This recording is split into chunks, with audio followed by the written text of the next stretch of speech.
Welcome to Package Your Genius. I'm your host, Amanda Miller Littlejohn. I'm a former print journalist turned PR and personal branding pro, and I am here to help high achievers like you bring your genius ideas to life.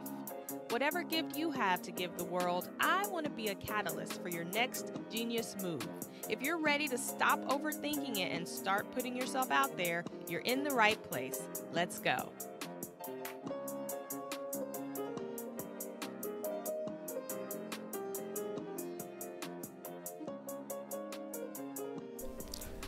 Welcome back to Package Your Genius. I am so happy that you have joined me here today.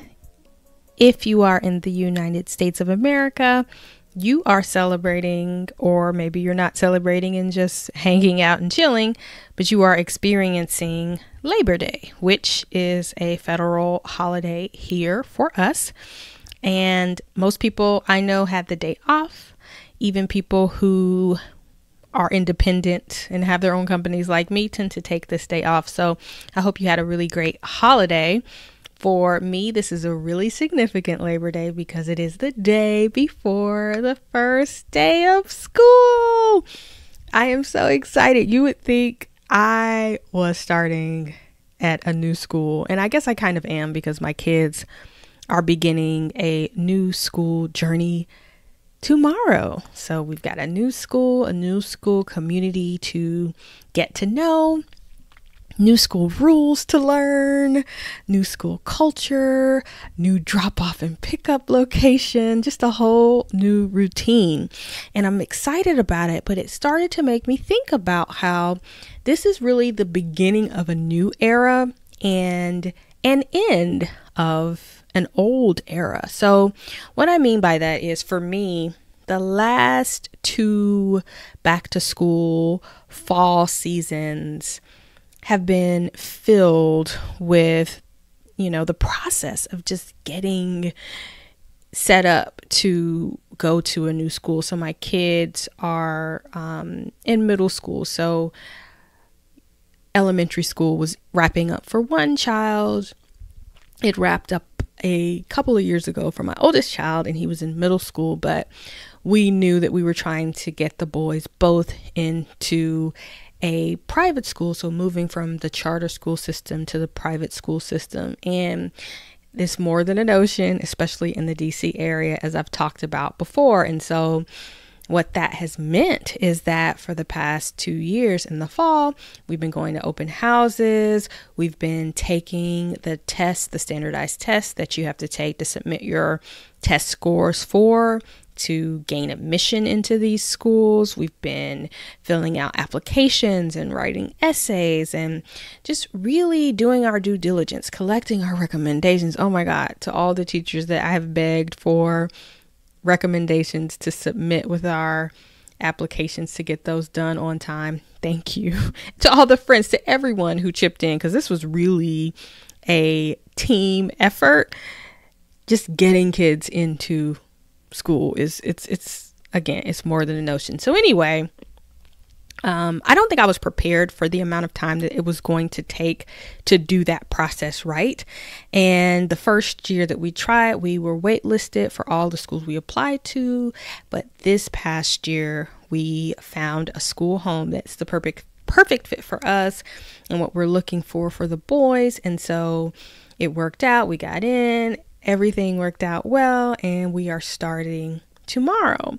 And it made me think about the room that is going to be opened up in my fall schedule, because this has become my routine for the fall, is really just buckling down and finding any extra time that I have and putting it into this school process. So now that season of getting in to a school is over, what is it my season to do? And that's the question that I wanted to ask you, because invariably one season is probably ending for you too. So what is it your season to do?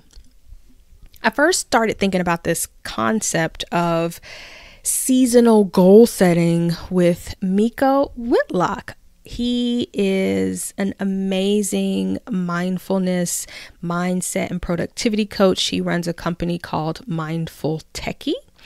And he is an alumni of Package Your Genius Academy, which is where we got to know each other really well.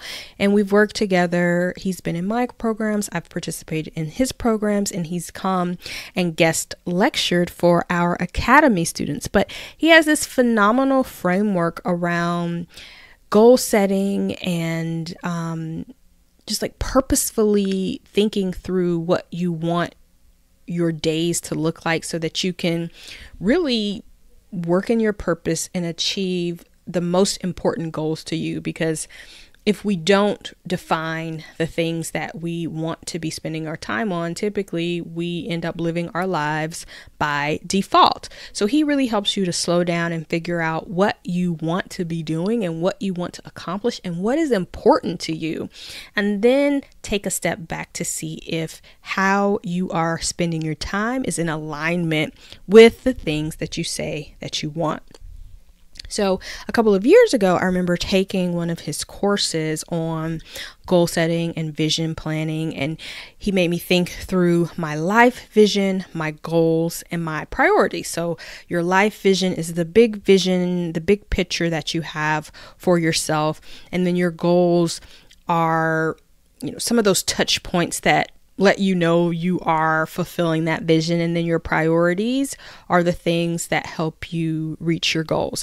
Now, this is even still somewhat complicated for me to process. It's not my zone of genius. This is definitely Meico's area of expertise.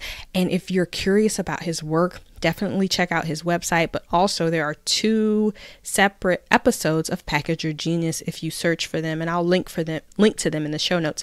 But I've interviewed him twice on the podcast, and he shared some amazing gems where he breaks down this process. And this is probably a really good time of year just to revisit Meico's episodes anyway, because it's a new season and a new time to think about your goals. But anyway, he breaks down he has you look at your vision, your goals, but then your priorities. And I remember he told me, Amanda, you can only have 2 major priorities at a time. And the way he was teaching goal setting was looking at each quarter. So every 3 months, what are the 2 things that you want to focus on for this quarter?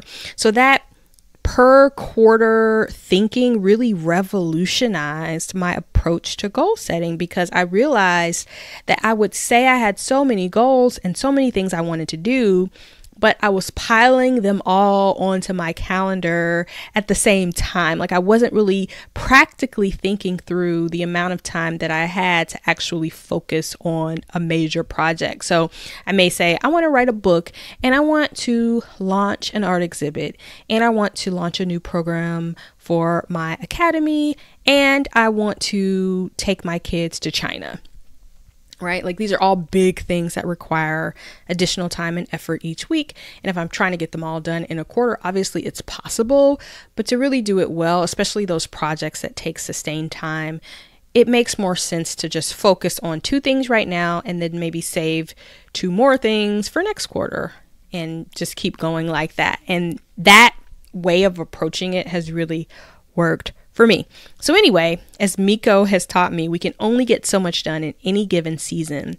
And so as we enter a new season, I want you to be thinking about what will be your focus for this season.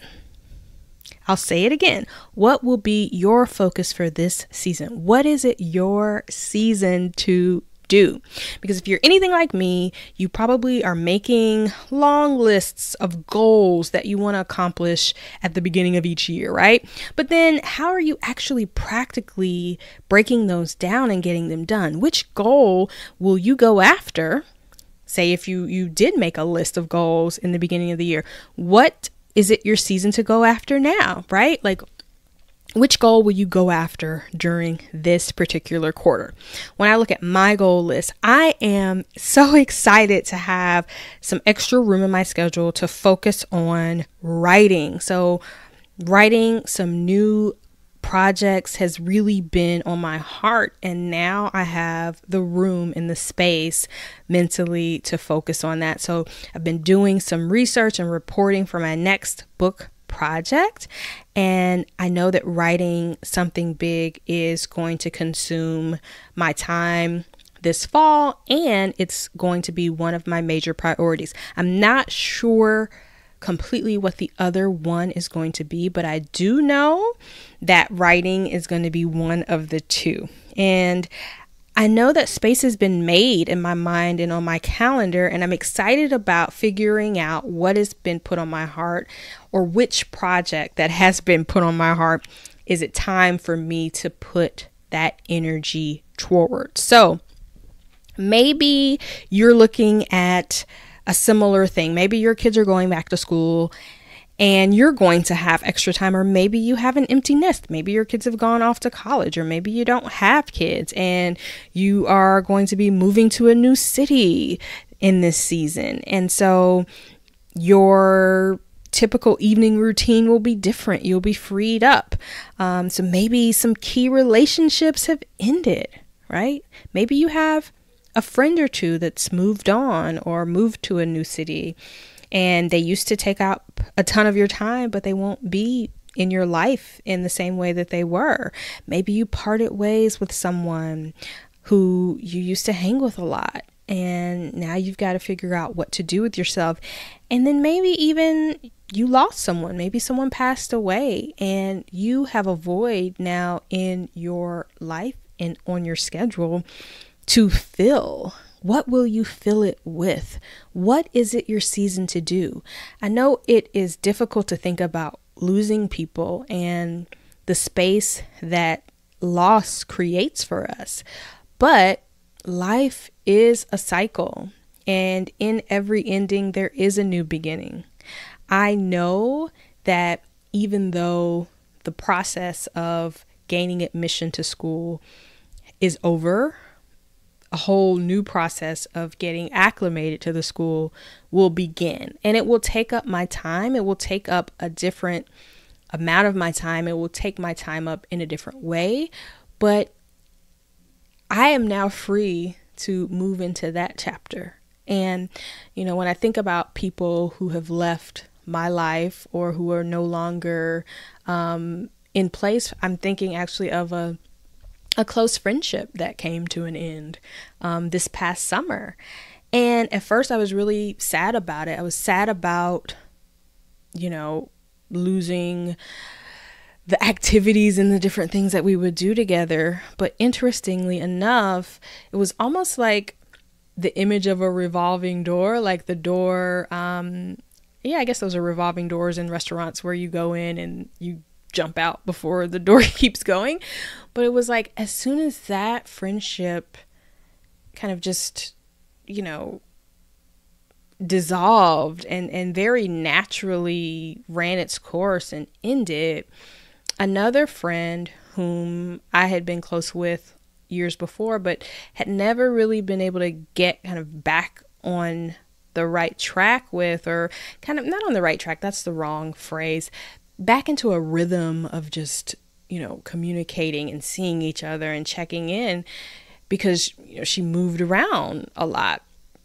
She moved from the West Coast back to DC, and now, there are times when we're reconnecting and spending time, and it's like, I would not have had the time to reconnect with her had this other friendship not kind of made room for that. And so I know it can be sad to think about when people are leaving our lives, but it's been true in my life, at least, that whenever something comes to an end, there typically is something else headed our way that we can't necessarily see, or room is being made in our lives, in our minds, in our hearts, in our calendars for us to be present for what is to unfold in our lives that we're just not aware of yet. So I hope that in the clearing, whatever is ending, whatever season you find yourself watching come to an end, I hope that in the clearing you will find the opening to pursue what has been pursuing you. That is my prayer for you, my wish for you, my goal for you, my hope for you. That is something, whatever is ending, comes to an end. When you open your eyes and see the room that has been created by this ending, that you will see what it's your season to do, and you can start to pursue the thing that you've been called to do. So that's what I wanted to share with you today. I hope that you found this helpful. And honestly, I had no idea I was going to share all of that. That's not even in my notes, but hey, that's what I love about this daily podcast thing. You just get that authenticity. You get the truth. You're going to get this Amanda, however she comes, because I don't have the time to make up some fake facade to share with you. But anyway, speaking of seasons and what is it your season to do? It may be your season to get clear on your brand, and it may be your season to get massive visibility through the media. If you're feeling like it's that time for you to pursue media exposure or to pursue clarity around your brand, maybe the brand that you have just isn't really working and you're not really sure why. You've been trying at it. You're watching other people gain traction, but you're not quite getting the traction that you feel like you should, given the time you've put in, or maybe it just doesn't feel right. You know how sometimes it's working and things are good, but it just doesn't feel right. Like it's not all the way there. If you're feeling any of those feelings, I invite you to explore what we have coming up in Package Your Genius Academy. We have opened enrollment for both the Package Your Genius Academy Visibility Academy. It's my signature personal branding program, as well as the Maximum Exposure PR Mastermind, where we focus on getting media exposure for our clients every single month. So if either of those things speaks to you, and you feel like it's your season to go after that extreme clarity or to go after that media exposure, I invite you to visit packageyourgeniusacademy.com and explore both the Visibility Academy and the PR Mastermind, because we would love to chat with you about how we can help you reach your goals should this be your season to do so. That's about it for me, guys. I'm excited. Day 2. I'm looking forward to tomorrow because I have some ideas for you about exposure, speaking of it, and how you can use the things that bother you and the things that you disagree with to get more attention and exposure for your brand. So be on the lookout for that. But in the meantime, I will see you on the next episode. Thanks for listening. Bye.